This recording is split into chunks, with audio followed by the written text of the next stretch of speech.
I'm the CEO of the WA Marine Science Institution. And for those of you who aren't aware, we are a research collaboration which is funded by the state government, and our members include pretty much all of the institutions that do marine science in Western Australia. So we have the 4 universities, we have 4 state government departments, we have the WA Museum, the Chem Centre, and the Australian Institute of Marine Science as our partners. So what that means is that we have wonderful capacity when it comes to doing science in the marine environment. So we were in a really good position to be able to partner with Westport and develop this science program because we had such a depth of understanding in the system. I'm going to run through very quickly today the 9 science themes that we've developed for the WAMSI-Westport Marine Science Program. But before I do that, I really thought it would be pertinent to introduce how we got to those themes. So well before we were funded, we were working with Westport to work out where the major gaps of our understanding were in Cockburn Sound. Because the thing to realise is that Cockburn Sound has had a really long history of marine management, largely because of the industrial nature of the area. It is a heavy industry area, and it was greatly abused, and the system was polluted a lot in the 60s, 70s, and into the 80s. So during that period, there was a great deal of contamination that went into the system. The system became eutrophic, which means it got full of nutrients, and that led to lots of problems in the system, lots of algal blooms. The light was really blocked out of the water column, and it stopped it penetrating to the bottom where the seagrass was. And as a result, we've lost about 80% of the seagrass meadows in the system. In the 80s, we started to realise that we were really impacting the system. So there are a suite of really large management options that were put on the table and adopted in the system. And most of them were around managing nutrients that were going into Cockburn Sound to stop eutrophication. And that's worked really effectively over the last 2 or 3 decades, to a point where the water quality has got much better. The light penetration through the water column is really good, but we're not seeing the ecosystem bounce back the way that we thought it might. So, we would have expected by turning off those taps of nutrients that we might see the seagrass rebound, but it hasn't, and it's probably progressively got worse over time. So it was really important for us to understand some of those mechanisms, get a really good contemporary view of what was happening in the system. And to do that, we deployed our scientists. So look, I'll start to share my presentation with you now. So just bear with me for 2 seconds while I get that up and running. Okay, so I hope you can all see that now. So as I said at the start, there were 9 themes that we developed. We worked out those themes by doing a major literature review and a risk assessment of that literature to work out what we knew.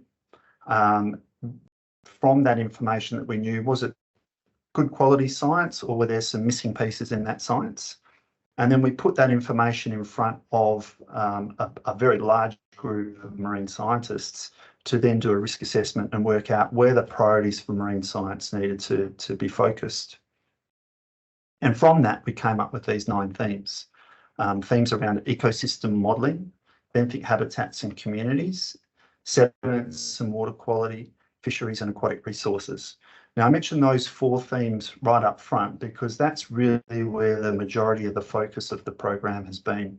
About 3/4 of the budget that we've received from the state has been spent on those 4 themes alone. And that's because there's a real emphasis from the community in those areas. It's where people have got the most questions, and it's where the greatest values are in the system. The remaining themes are also really important, and they're areas where we've needed more information to help us make better decisions as we go along. So I'll jump in. So the very first theme is around ecosystem modelling and integration. There were 3 projects in that particular theme, but the key one is around building an ecosystem model of the system. It's a really complex idea, and we're able to build an ecosystem model because we have so much historic information already about Coburn Sound. So we're able to pull that information together and use very complicated computer models to really help us build an understanding of the various components in the system and how they interact with each other so that we can test scenarios. So what I mean by that is if we've got an understanding in the computer about how the ecosystem functions, we can start to lay impacts on top of that from it might be from a Westport, putting a new port into the system, or it might be through existing operations in the system, like shipping or some of the outfalls that go into the system. And by layering those on top of each other, we can understand how they interact and how we get cumulative impacts in the system. By having a model, we're able to test scenarios, so we can, for instance, model the dredging and the sediment distribution in the water column that comes from dredging and understand how that might be impacting seagrass through different times of the year or through different modes of operation. So this was a really important part of the science program. And the ecosystem model basically brings in all of the other components of the science that we're pulling together. So it becomes that integrating project right at the very top. The next theme was around benthic habitats and communities. And again, this is a really important theme in Coburn Sound, given that we've lost 80% of the seagrass in the system. The very first part of this theme was around building a contemporary habitat map of the system. So what we mean by habitat mapping is really understanding where the seagrass is, where the macroalgae might be, where there are reefs, where there are areas of bare sediments, what the topography of the seafloor looks like through that entire area. And that's really important because we use habitat maps to understand how the system's changing over time. The issue that we have with habitat maps is typically we haven't created one map for the whole of the system. We often create habitat maps to look at parcels of the system, and it's usually associated with a particular industry that has a particular environmental approval. So this time we've tied them all together and we've created a habitat map that we can share with all of the industry groups or government groups or the community operating in the system. The other part of this particular theme was looking at some of the pressure and response relationships of seagrass. So what we mean by that is when the system is being impacted by something like a dredge plume in turbidity, we want to know at what point the seagrass starts to become unhealthy or react to that impact. So some of the work that the scientists have been doing is looking at light through light and seagrass to understand how much the dredging plumes will impact the light and at what point the seagrass will tip over. And then that information goes into the model that then helps us run the scenarios. Another really big part of this program was a seagrass restoration program, which is critically important in this system. As I said, I've said it twice already, 80% of the seagrass has been lost. So that's something like 3,000 hectares, largely around Kwinana Shelf. And it's been very difficult to get that seagrass to grow back. There have been a suite of different programs over time that have attempted to do seagrass restoration, but it is really complicated. It's very expensive and the results are very, very slow.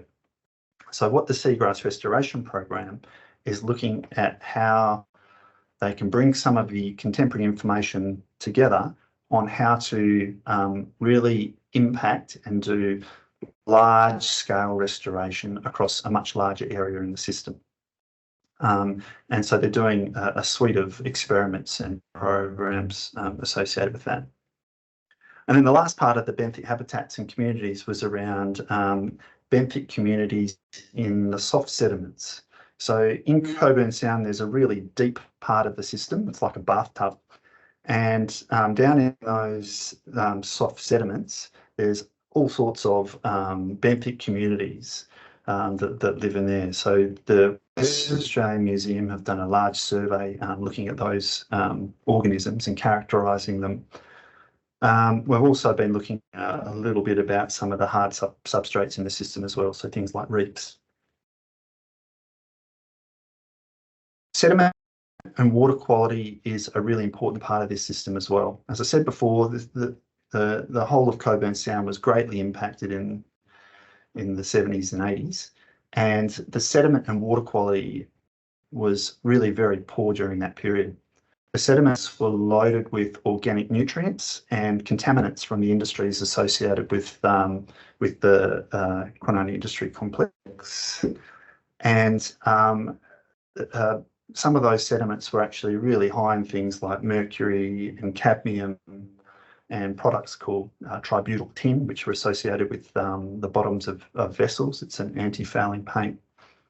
And that becomes a real problem because that can bioaccumulate, it can get into the food chain, and then it can affect the seafood that humans eat. It can also impact the benthic habitat of the system as well, preventing it from growing in the area. So we were really interested to understand what the sediments look like right now, because we know that a lot of those contaminants break down over time. And the last big study that we did into sediment contamination was really in the 2010s kind of period. So we did a very large study on contaminants, and the results of that are starting to come in now. And it looks like the contamination levels are actually largely within guideline levels at the moment. So it's quite a good news story, that one.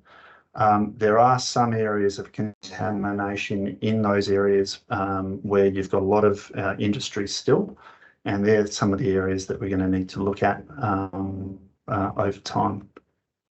The other part of the sediment and water quality was looking at groundwater inputs into the system. So a great deal of water that comes into Cockburn Sound comes through groundwater. And that groundwater basically comes from the industrial complex. And in the past, it's been heavily contaminated with nutrients and metal contamination. And that was a great big source of the nutrients that were coming into the system. It was in the 80s that they really turned, 80s and 90s, that they turned that groundwater off and have really reduced it to a trickle going into the system. And we've seen that impact or improvement over the last couple of decades with the water quality getting much, much better into the system. So we were doing a contemporary study of the groundwater going into the system, and we're also looking at the contribution of surface water flow of nutrients into the system. Mostly it's freshwater runoff from rainstorms that comes off the road or the industrial area. And we're looking at some of those outfall areas to determine what the contamination levels were like. The preliminary results of that study are basically showing that the surface water flow is quite a small source of nutrients and contaminants in the system, and it's very well managed these days. The last part of the sediment and water quality stuff was looking at the concentration of sulfides in the sediments. Sulfides occur when the sediments are organically rich and become anoxic, and they can affect the growth of seagrass. So we're quite interested to know what those levels were like and where they may impact the seagrass, because that will be really important if we're going to be looking at seagrass restoration programs in the future. Theme 4 was around fisheries and aquatic resources. Most specifically, we were interested in those valuable fisheries, and we had a great focus on things like bait fish, blue swimmer crabs, and of course snapper, which are an iconic species in the system. We've looked at snapper connectivity, how the snapper life cycle works in the system. And there was also a bit of a study on the impact of juvenile stocking, which has been happening in the system for quite a while. What else have we done in that one? We've done some good spatial distribution and temporal availability of different life cycle stages. We've looked at plankton, so zooplankton in the system. We've looked at the food webs as well, understanding the flow of nutrients, how that goes into the plankton communities, and then how that then winds its way through higher order organisms, so through fish and into things like dolphins and penguins and sea lions. There was a program on investigating the impacts of climate change in the system, a program on total suspended sediments and the impacts on fish in particular. And that's really important because we do know that if a port is built in the system and we do have a long dredging campaign, there will be suspended sediments in the water. So we wanted to understand how that would impact some of those important species. And then the last part of that one was just having an understanding of invasive species in the system as well. Hydrodynamic modelling was really important here too. The theme 5 was really focused on looking at the boundary of the oceanography of the system and bringing that oceanography into our smaller hydrodynamic model of Cockburn Sound. And the work also involved looking at wave modelling and understanding what the wave environment was like. And that's really important information that goes into the design for the construction of a potential future port. Theme 6 was around social values. And there were 4 different projects in the social value theme. One looking at community values for changes in environmental conditions. One looking at opportunities and impacts for recreational fishing from the Westport program itself. A review or a poll of recreational amenity and aesthetic values of the system. And then the final one was looking at a benefit cost framework for environment considerations in port design. So what were the key mitigation factors that you can put into the design of a port that may benefit the environment and therefore benefit social values? Theme 7 was around underwater noise, largely looking at getting a baseline understanding of what the soundscape was like in the marine environment. It's really interesting to think that underwater environment is actually a really noisy place. Sound travels really well through water and through the underlying sediment.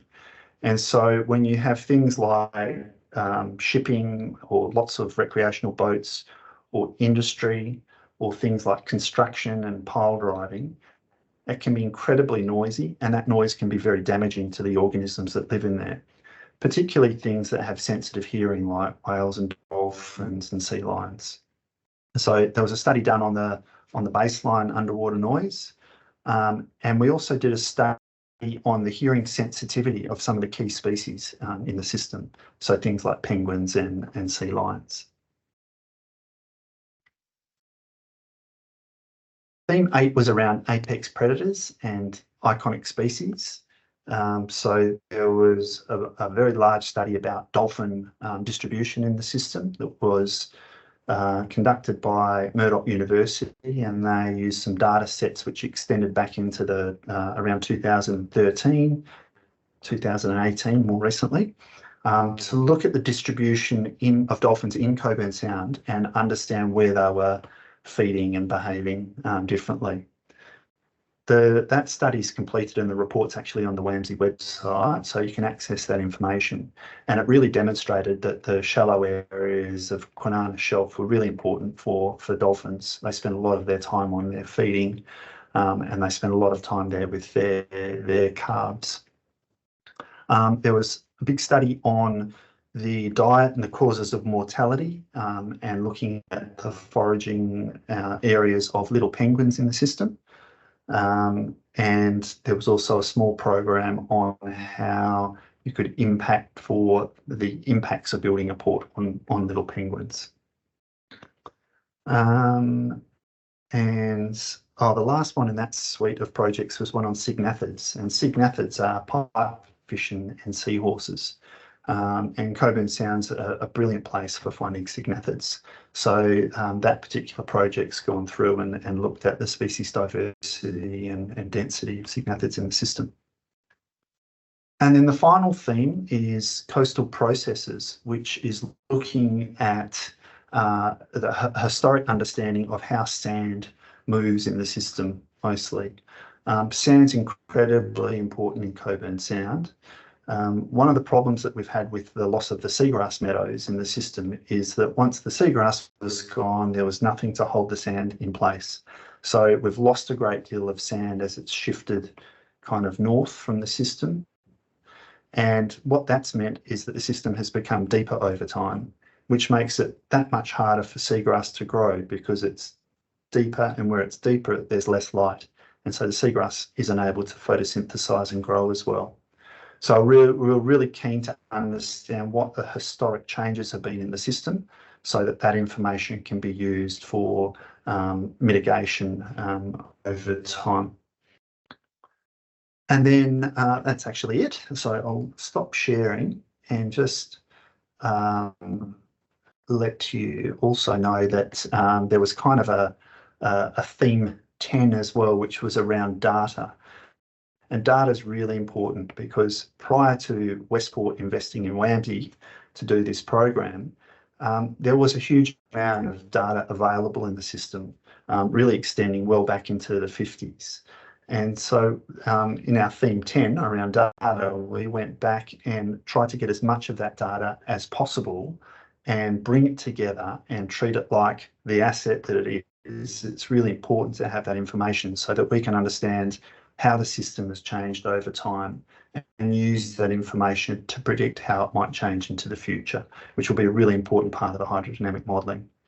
So, so that was really great. We brought that data together. That data is now freely available to scientists and industry to use into the future.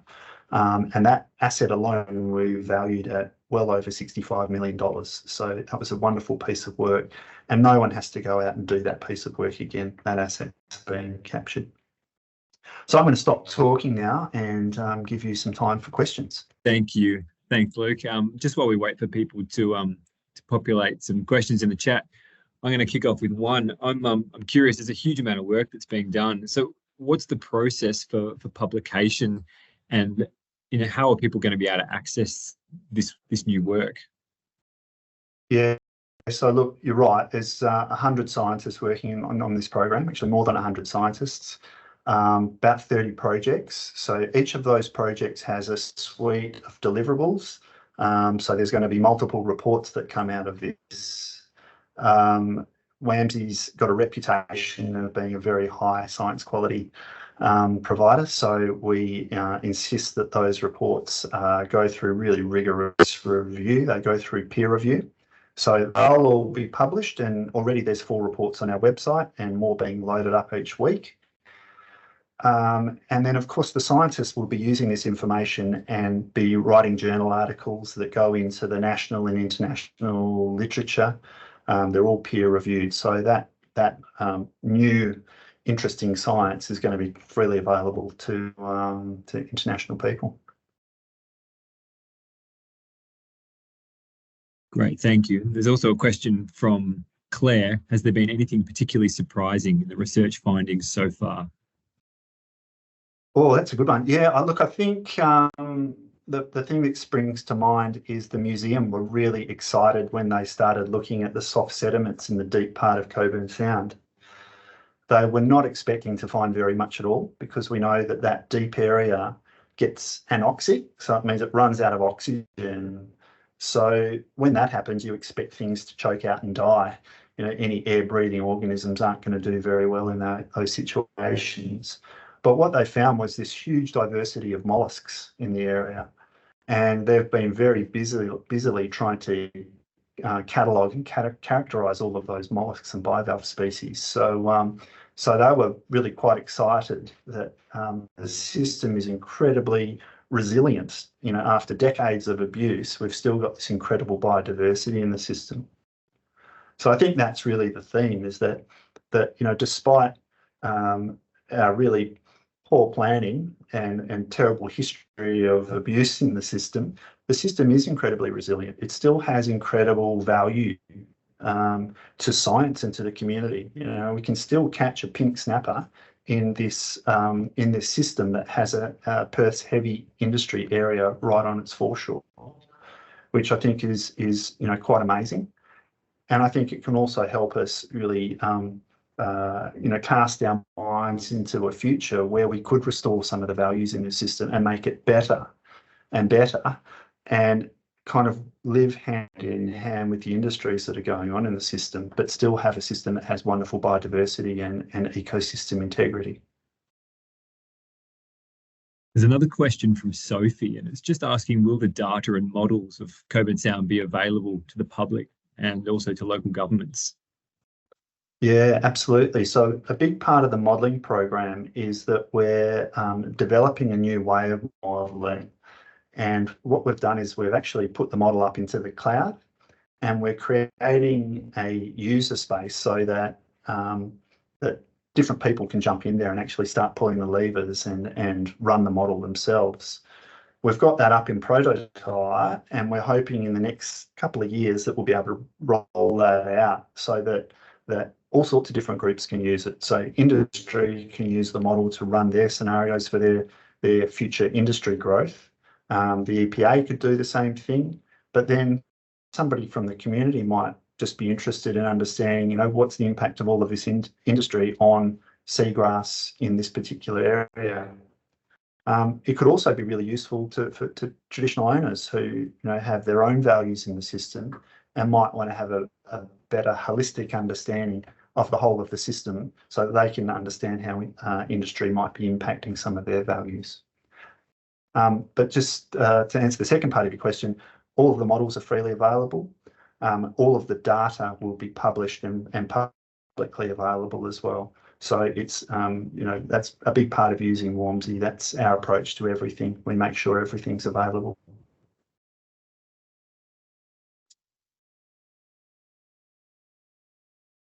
Thank you, Luke. Looks like there's no further questions, unless anyone thinks of something in the next 30 seconds. Otherwise, we'll wrap it up. Big thank you to Luke Toomey from WAMSI. And as I mentioned before, the next webinar, we'll be looking at the preferred design for Westport. So that's next Tuesday. So thank you again, Luke. Cool. My pleasure. Thanks, everyone. Bye-bye.